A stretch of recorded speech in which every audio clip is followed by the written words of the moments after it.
Siempre presente en la mesa, ¿qué tal? Muy bien, buenos días. Lo critican tantas veces, le han tomado el pelo, Maestro, llega tarde pero constante. ¿Sabes lo que es? No haga discriminaciones, por favor. Es el trasfoguero. Siempre alguien tiene que mantener el fuego prendido.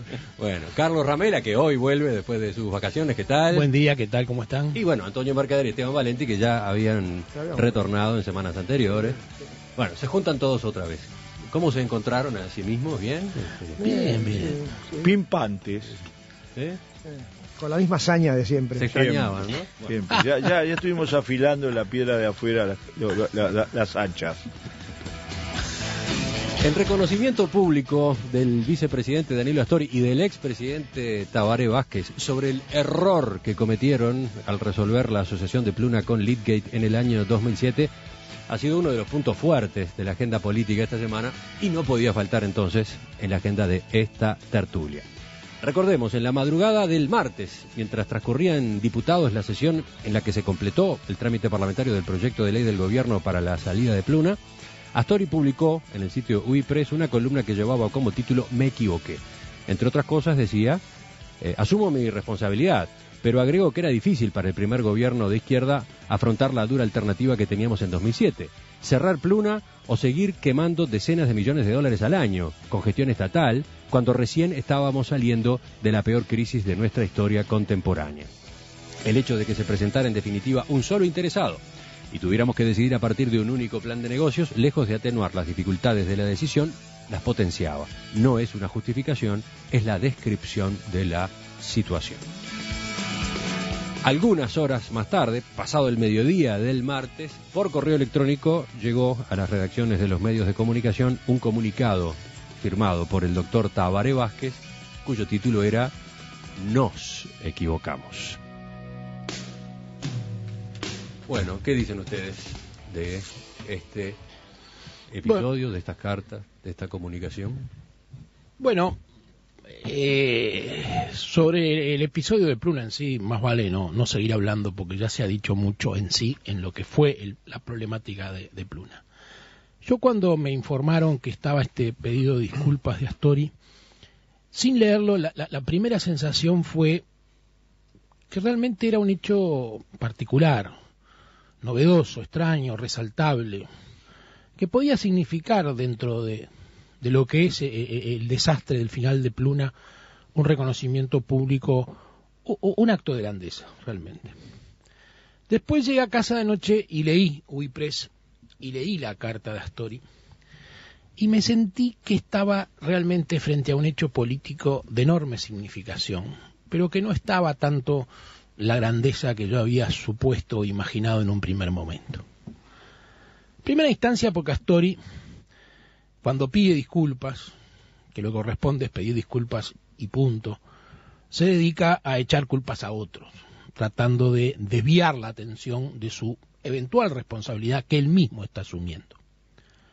Pero lo segundo y lo más grave, que creo que es una visión particular de la carta de Astori, porque creo que significa un poco el final de lo que muchos hablamos de la alternativa Astori, es que la carta de Astori fue claramente una abdicación, fue una entrega, fue un sometimiento. En esa carta hay una frase donde Astori dice que siente orgullo por la forma que hacen política mis compañeros Mujica, Lorenzo y Pintado, que nadie obviamente la puede creer ni aceptar en su sano juicio. O Astori siente orgullo de la forma como Mujica echó a Lascano y a Rey, de la forma como sacaron para afuera a Paraguay, de la forma como metieron a Venezuela, de la forma como tienen dos equipos económicos en paralelo, cómo lo han ninguneado, cómo le han propuesto impuestos. O sea, está muy claro que Astori está muy lejos de sentir orgullo en la forma que Mujica hace política. Es cierto que Astori incluye esa frase así genérica, pero después se especifica un poco más de lo que está hablando. Dice, sobre mis compañeros encabezados por el presidente Mujica y los ministros Pintado y Lorenzo, quiero decir que me enorgullece compartir con ellos la tarea de gobernar y de hacer política. Podrían haber especulado, dejando pasar el tiempo sin asumir riesgos y esperando que los procesos judiciales, así como la precipitación de las explosivas situaciones planteadas, hicieran lo suyo. Pero eligieron otro camino y lo comparto plenamente. Podía haberse quedado en lo particular, pero fue a lo genérico. Yo creo que ni Astori ni ningún astorista siente realmente orgullo por la forma de hacer, o por lo menos la gran mayoría política que tiene Mujica. Y muchos de ellos, por más que no lo digan, sienten hasta vergüenza. Pero lo gravitante de esta carta para mí es que este es un pedido de clemencia de Astori. Astori era consciente que Mujica y su gente lo iban a crucificar en el altar de la patria. Y Astori entrega sus armas, depone sus principios, le dice a Mujica una carta que no era necesario, que siente orgullo de su forma de hacer política. A partir de acá, para mí, y quiero dejar abierta mi propia intervención, para mí esto es un hecho triste, preocupante y muy doloroso, porque yo valoro a Astori y siempre lo valoré. Esteban, ¿tú qué dices? Porque estás muy cerca de Astori. No, bueno, la columna se publicó en Uipress. Bueno, eso es. Lo que pasa es que Astori escribe en Uipress, si ustedes ven, como hay de todos los partidos que escriben en Uipress.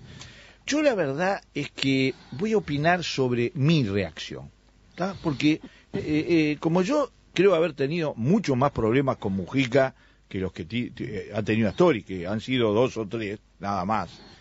También la oposición dijo que con la carta sobre el tema del Mercosur, etcétera, era una ruptura definitiva entre Astori y Mujica. No conocen a la izquierda uruguaya. Otra vez se equivoca. Aunque acepto una cosa, la interpretación de Ramela, retornado de las vacaciones, es muy sutil y muy inteligente. Es decir, sutil e inteligente. Claro, no tiene que ver con la realidad, no la comparto en absoluto, pero es muy sutil y muy inteligente. Como ficción, cosa como que literatura nadie, fantástica. Cosa que nadie hizo es falsa, del otro pero lado inteligente. porque están muy subidos nada más que la ferocidad. Entonces, yo forma de elogiarte, ¿no? además tengo una ventaja. Yo Con ayer elogios estuve, así.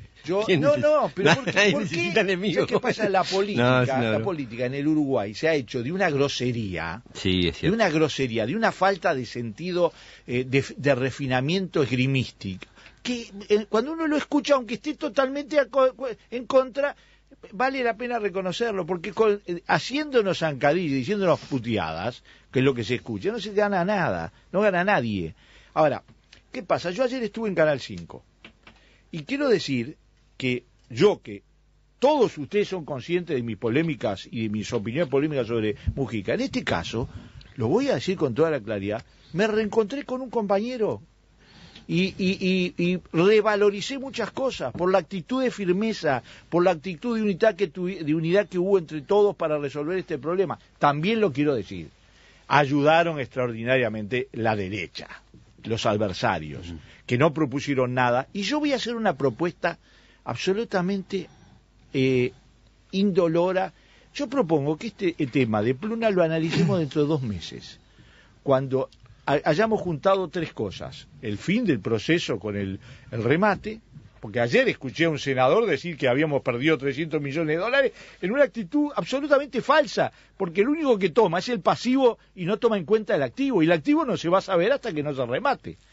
Pero yo espero discutir eso, pero hacer una comparación, lo que era el 2007 con el que es el 2012, de todo punto de vista, con el país, incluso Pluna. Hagámoslo como ejercicio. Yo estoy juntando materiales. Lo anoto acá en la agenda para el jueves 20 de septiembre. Perfecto. 2 meses exactos. Perfecto. A mí me hubiera gustado también que el contador Astori hubiera dicho me equivoqué en el caso Bengoa, ¿no? Me hubiera gustado el año pasado. Imagínate si la calle hubiera dicho lo mismo. Me hubiera gustado mucho que el escándalo de los casinos y el respaldo permanente que Astori le dio al contador Bengoa, que era un hombre importante dentro de su grupo, en su momento también hubiera salido a decir me equivoqué. Y digo, cosa que me parece muy bien, y me parece muy bien que lo diga en Pluna, y me parece bien también que lo diga Tabaré Vázquez, porque era el presidente y era el responsable. También podría decir las cosas que Tabaré Vázquez hoy no dice me equivoqué, y se ha equivocado en unas cuantas importantes, pero no importa. En este caso, aparentemente por algún motivo decidieron los dos darse por equivocados. Es más, él dice que el principal responsable de la equivocación es quien suscribe este comunicado, ya que en ese momento ejercía la presidencia de la República por mandato soberano. Sí, podríamos poner, hay una cadena de equivocaciones, pero está bien que se haga en este caso, porque yo creo que este es un caso emblemático. Este es un caso emblemático porque de esta equivocación se les advirtió de entrada. Si no pueden decir, entramos distraídos. No, desde las propias filas del Frente Amplio está la famosa frase de Mujica, no me gusta campear y es un tambero, no veo qué puede hacer en esto. Pero digo, lo que la oposición hizo, La oposición de manera permanente, desde un primer momento estuvo denunciando episodios que estaban ocurriendo en Pluna. Particularmente la compra de aviones donde el Estado uruguayo salió de garantía por $130 millones de todos los aviones. Una cosa asombrosa. Teníamos el 25%, pero garantizamos el total de la deuda. Era famosa y era motivo, yo diría, de risa en el Parlamento la concurrencia de Rossi y la interpelación de Moreira. En comisión, en sala, hay no menos de 6 o 7 registros de interpelaciones o dialogados entre Moreira y Rossi, que se hace considerada una especie de pareja astral, porque Rossi trataba de defender lo indefendible, que era esto de Pluna, ante la aquiescencia del señor Tabaré Vázquez, del señor Astori, que todos bendecían y decían, va todo muy bien en Pluna. Hasta hace pocos meses decían, va todo muy bien en Pluna, cuando se retiró Jorge Lepra y se dijo en aquel momento que se lo había llevado nada más que para hacer relaciones públicas. Cosa que nadie entendió. ¿Era el gerente o hacía relaciones públicas? ¿Era el lobista o hacía relaciones públicas? ¿Qué era lo que hacía? De la misma manera que ¿qué hizo Rossi en todos estos años? No hubo nunca una explicación. Y este es un caso claramente donde se ve la importancia de la oposición. Si a la oposición se le hubiera prestado cierto crédito, si Mujica hubiera sido coherente con su intuición respecto a Campiani y hubiera oído las denuncias que el senador Carlos Moreira, realizó en estos últimos 4 años, esto no hubiera llegado tan lejos. Lo mismo está diciendo el PIT-CNT. Lo mismo está diciendo a propósito de lo que eran las advertencias que venían de la organización de funcionarios de Pluna y que, destaca, fueron desoídas o hasta incluso ridiculizadas. Claro, entonces a Tabaré Vázquez y a Astori, cuando dicen me equivoqué, uno podría decirles, tarde piaste. ¿Oenir? Yo creo que esto se puede mirar de dos maneras, ¿no? Se puede mirar como un cruce de acusaciones entre el oficialismo y la oposición sobre si fue peor el negocio Pluna-Varig o el negocio Pluna-Leadgate, o se puede mirar, por lo menos desde una perspectiva que me interesa más a mí, se puede mirar sobre cuál es el modelo de funcionamiento de las empresas sobre las que el Estado tiene injerencia o control. Todos sabemos que el modelo estatista 100% está en crisis a partir de lo que pasó en la Unión Soviética, es decir, ese modelo en el cual el Estado administra todo directamente, no ha funcionado. Pero ahora estamos delante de una especie de perestroika y semi-glasnost del sistema capitalista. Es decir, el modelo de gestión privada sin controles del Estado que se aplicaba en Estados Unidos y en Europa hizo una debacle total. Y Pluna es una especie de reproducción en chiquito de lo que pasa con esos modelos en que el Estado renuncia a la gestión y renuncia al control y deja en manos de empresas privadas la gestión de los bienes, en definitiva, de la sociedad. No sé, me parece que ahí nos está planteando un problema en que hasta ahora era muy fácil decir, el Estado no es eficiente, el Estado es ineficiente, el Estado administra mal. Pero ¿dónde está la maravillosa gestión privada? Porque ha fracasado acá, fracasó en Pluna y ha fracasado en el mundo. En los bancos. Claro, la crisis europea del capitalismo. La crisis europea y la crisis norteamericana es producto de la gestión descontrolada de las empresas financieras. Entonces, creo que acá es donde oposición y oficialismo deberíamos pensar cuál es el modelo de gestión. Y me parece claro que la idea de que el Estado renuncie a el control, en definitiva, a tener la mayoría en las acciones y a ejercer el control, lleva a que privados de esta naturaleza, como estos de Leadgate, hagan lo que hicieron.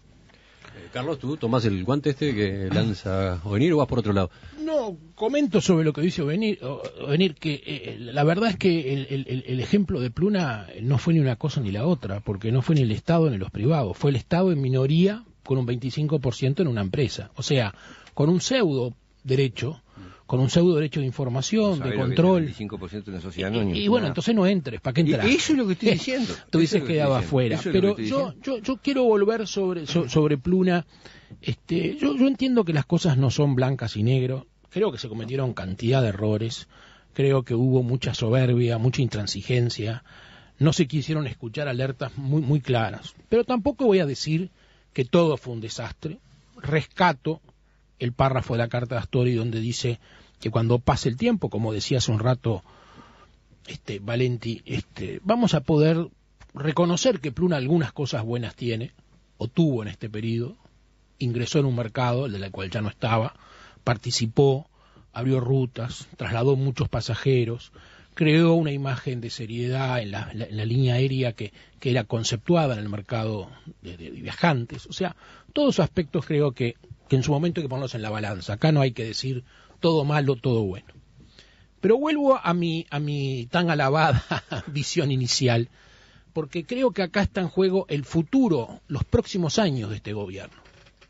Yo creo que muchos, entre los que me encuentro, pero muchos no solamente del Frente Amplio, sino de los partidos tradicionales, en el medio de estos gobiernos de izquierda tremendamente ineficaces, pero además con muy poco apego hacia el sentido de democracia y de república, veíamos en Astori por lo menos una alternativa de ponderación, de equilibrio, una voz.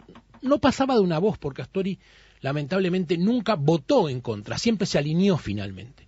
Pero era el que advertía, era la persona que uno podía pensar que reaccionara frente a los disparates mayúsculos que hace Mujica.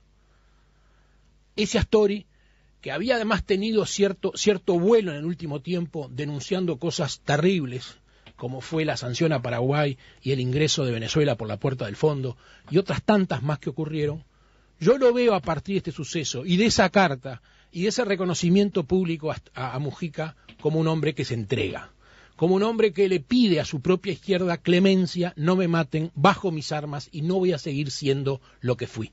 Y eso, lo reitero, para mí es triste, doloroso y muy preocupante, porque quiere decir que este gobierno pierde el único freno que tenía, pierde el único pensador que estaba más allá del radicalismo y de la teoría de que el fin justifica los medios y que lo político está por encima de lo jurídico. Astori, lamentablemente, más allá de sus errores en Pluna, que fueron muchísimos, pierde la batalla, queda destruido y, del punto de vista político como alternativa, está muerto. Esteban, ¿tú aseguras que no es eso lo que está ocurriendo? Pero, absolutamente, y además lo voy a tomar, voy a reiterarlo. Yo estoy seguro que va a ser desmentido Ramela en poco tiempo. Punto. Por lo tanto, digo, es una parada demasiado fuerte como para que la realidad después no las tomemos en cuenta. Creo que va a ser desmentido. Ojalá. Yo, por ejemplo, que apoyo totalmente lo que pasó y tengo una discrepancia con Astori en materia de esa carta. Pero no por el lado de lo que dice Ramírez, al contrario, yo creo que a Astori le da una gran fuerza haber reconocido un error y haberlo hecho Astori con todo lo que implica desde el punto de vista de, digamos, de un hecho de esta característica. Yo creo que tendría que haber esperado un poco a que culminara el proceso. Porque yo voy a dar algunos datos. Cuando Luna pasó a Bari, transportaba 140.000 pasajeros. Hoy transporta 1,5 millones. Los aviones que nos dejó Bari están parados en el aeropuerto. Cualquiera que vaya sabe que son chatarra. Vamos a ver cuánto valen los aviones, porque lo que critica Mercader con tanta dureza, los aviones son lo único que quedan para rematar. Vamos a ver. Si no son la clave... que son chatarra los otros, los de la etapa Bari. Los 737-200 son chatarra. Son chatarra. En cambio, estos vamos a verlo. Tenemos una oportunidad, hay un remate. No, pero pasa que en ese remate, ojo, porque en ese remate se va a rematar los aviones. No, después. No, pero es lo que está por detrás. Es lo que está por detrás. Tenés razón. Las frecuencias entonces y los no aviones. Es el valor de los aviones. Antes no se podía. Estamos vendiendo otra cosa además de los aviones. Están, si vos mirás la ley, está en 2 etapas diferentes. Sí, en 2 etapas, pero la posibilidad genera que 2 etapas diferentes. También te voy a decir, transportaba 10 veces más pasajeros, abrió muchas rutas, y mira que yo estoy absolutamente convencido que la gestión de Campiani fue malísima. Sí. Ahora, yo hago una propuesta también. ¿Por qué, partiendo de la base que estamos hablando de dos fracasos, porque yo no creo que esto sirva, ¿por qué no comparamos los fracasos? El fracaso Baric con el fracaso Pluna, el fracaso Lidgate. Hagámoslo, en todo sentido. ¿Qué le deja? También digamos una cosa, a ver si alguien escuchó alguna autocrítica del Partido Nacional sobre la venta del Banco Comercial a unos piratas, la venta del Banco Montevideo a otros piratas, a ver si alguien de todos esos sacó una conclusión. Entonces, que los mismos, es decir, que se ponga en Catón Moreira, y que nunca yo lo escuché hablar de lo que fue algo que llevó al país a la bancarrota, me da risa. Entonces, pero yo sobre todo eso, en política yo aprendí una cosa, yo soy muy desesperado y muy apurado. Hay que ser paciente. La paciencia es una gran virtud. Entonces yo voy a esperar que termine el remate, voy a terminar de comparar los dos fracasos y vamos a empezar a discutir también algunas otras cosas, por ejemplo, sobre si uno tiene que hacer autocrítica sobre el caso Bengoa, qué es lo que tendría que haber hecho autocrítica el doctor Lacalle sobre la lista de gente que fue presa. Mercader, veo Antonio, que te duele el tema, porque te has puesto, hay una indirecta para tu sí, lado allí, ¿no? te has salido de casillas. No, casillas acá no. El único pirata, expresión que inventaste tú con los piratas de parche y demás, aunque después estás a favor de todas las privatizaciones, pero aquello de los piratas de Parche y Garfield. Nunca de Sí, Antel. así nos va con Antel. Acá no hay mayor pirata en este momento que el señor Campiani. Digo, no me hables de piratas del pasado, hablame del pirata de hoy. Acá hombre de Parche y Garfio. Bueno, no lo denunciaste. ¿Estás convencido? No te he visto denunciarlo. No, ahora te subís al carro. No, lo denunciaste ex post facto. Antes nunca te oí denunciarlo, ni oí a tu gente denunciarlo. Campiani era un santito hasta hace 3 meses. O sea que no vengamos a hacernos las mártires ahora acá. La otra cosa que quiero decir es el pingüe negocio el fantástico negocio de la compra de los aviones, que Esteban dice, ahora cuando se sepa lo bien que se hizo de los aviones, no digamos tonterías. El otro día el propio López Mena, del cual se decía era el principal interesado, cuando le dijeron, ¿usted quiere los aviones? Dijo, es que los aviones no los quiero, no sirven para nada esos aviones. Yo quisiera saber, para nada. Esos Digo aviones que no le me interesaba. sirven. Dijo, esos aviones no me sirven, es un tipo de avión que no sirve. No, dijo que a él no le servían, que él tenía otra línea de aviones, que estaba incluso comprando otros. Ahí está. Entonces yo lo único que pediría es la investigación judicial. Lamento muchísimo que no haya una investigación parlamentaria, y los que estamos acá sabemos muy bien por qué no hay investigación parlamentaria, porque se tiene miedo y no se quiere. Sí. No se quiere, porque el Frente pidió muchas investigaciones parlamentarias en el pasado, algunas se consiguieron y otras no se consiguieron, pero siempre objetó el tema. La justicia llega tarde, la justicia va a venir dentro de 5 o 6 años, dirá sí, había, no había. No, y además hay decisiones políticas que la justicia no va a juzgar. O sea que es una reculada brutal del Frente al no dar la investigación parlamentaria, pero dejémoslo, a la comisión parlamentaria Campiani no pisa, dejémoslo claro, ahí, dejémoslo ahí. No, yo lo que diría es lo que yo quisiera saber es que y espero que la investigación judicial lo haga a fondo. Va a tardar y va a llegar que me investiguen muy bien la compra de los aviones Bombardier y la garantía que el Estado uruguayo dio por la compra de estos aviones que según López Meda no le sirven. Yo estoy de acuerdo con eso de que se investiga a fondo. Lo mejor para investigar a fondo ese tipo de cosas, y la que tiene potestades para hacerlo, es la justicia. Mucho más que cualquier comisión parlamentaria. Capaz que el tema sigue ahora. Sobre todo cuando vos acusaste de que hay problemas penales, porque la acusación central no es solo de gestión, es de cuestiones penales. A ver, un último apunte por ahora, Guanir. Sí, brevemente, yo creo que, y pienso hablar después del corte sobre esto, si es que seguimos, pienso que también hay que mirar para adelante, porque enzarzados en la discusión sobre Pluna, Naval y esto y lo otro, no estamos mirando cuál es la salida que se va a dar, y yo creo que hay algunas cosas preocupantes en la forma en que se sale de esto. Es casi como una repetición, más de lo mismo, ¿no? Es decir, me temo que puede haber eso.